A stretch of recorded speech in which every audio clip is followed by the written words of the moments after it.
Livi il lava ignama.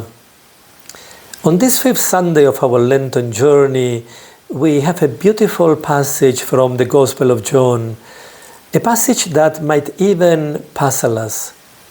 Some Greeks, people who do not belong to the people of Israel, approach Philip asking to see Jesus. Isn't that strange, considering that Jesus was always surrounded by people, anyone could come close to him.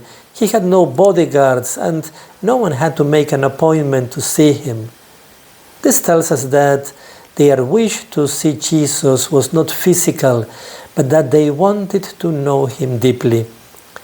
Jesus replies that the time has come for him to be glorified.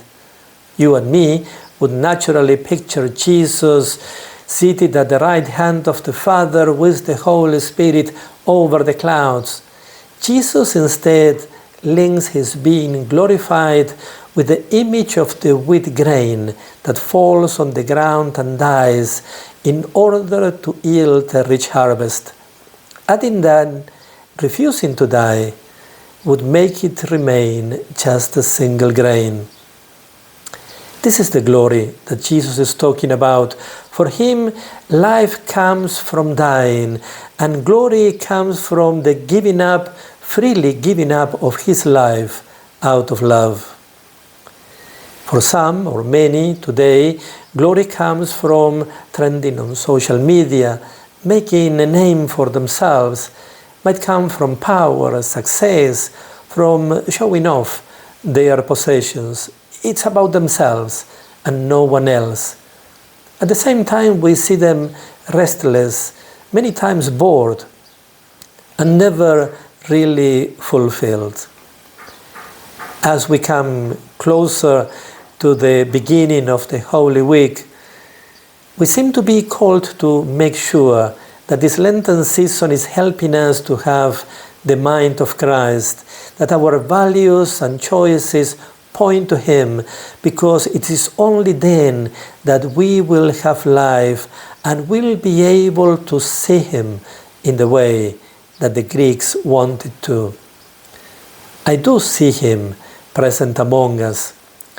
I think of the health professionals who a month ago sacrificed their Sunday in order to offer free services to the community of the cathedral. I see him in the life of priests and sisters who generously serve our people, many of them not knowing what a day off looks like, but they look the happiest. I see him in the team of young people who prepare in the diocesan newsletter. They give the best of themselves in order to give a message of hope to our families. I see him in parents and grandparents who really give up their lives as they bring up their children and grandchildren in such difficult times, many times experiencing complaints more than a word of gratitude. But they never give up on them. To me, they have the mind of Christ and make him present among us. Hope that you too, in the coming week, are able to see him. I wish you a blessed Sunday.